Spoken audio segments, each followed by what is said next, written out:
অনেক দিন কোথাও ঘুরতে যাই না, তাই আমরা ঠিক করলাম আমরা তারাপীঠ যাব। তো তারাপীঠ যাওয়ার জন্য আমাদের ট্রেন ছিল হাওড়া থেকে। তো দেখতেই পাচ্ছেন ট্রেনের সিন সব, খুব আনন্দ করেছি আমরা ট্রেনে। আমরা পৌঁছে গেছি তারাপীঠে। ব্লগ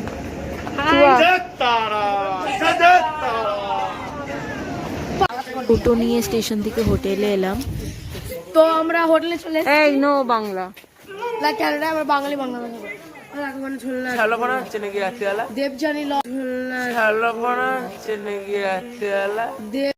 তো না এখন আমরা পুজো দিতে যাচ্ছি। তো just going to be morning, এখনো হালকা হালকা আলো ফুটছে।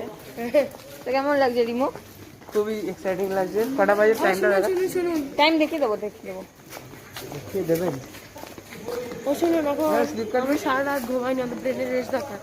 ব্রেনের রেস্ট দরকার, ব্রেনের কাজ করলে কালের নামে দৌড়ে বেড়া, ফসলে তোজ রূপ হবে না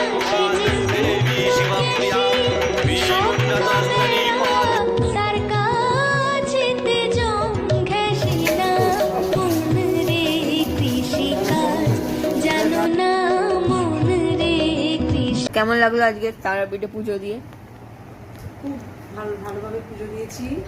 তারপরে একদম মন খুলে ঠাকুরের সামনে ভালো করে পুজো দিয়েছি। মনের অনেক বাসনা কামনা ছিল ঠাকুরের প্রতি, ঠাকুরের কাছে অনেক জানালাম, সবার শুভাকাঙ্ক্ষী চাইলাম, মানে সবাই যাতে ভালো থাকে, আমরা যেন ভালো থাকি, সবাই যেন সুস্থ থাকে, ভালো থাকে, এই বাসনাই করলাম ঠাকুরের কাছে। খুব ভালো পুজো দিয়েছি। আর আবার কবে আসবো জানি না, মা আবার ডাকলেই আবার আসবো মার কাছে। পুজো দেওয়া হয়ে গেছিলো, তাই ঠিক করলাম আমরা ইস্কনে যাব। তো সেই এনজয় করতে করতে যাচ্ছি আমরা সবাই। So we are going to underground temple.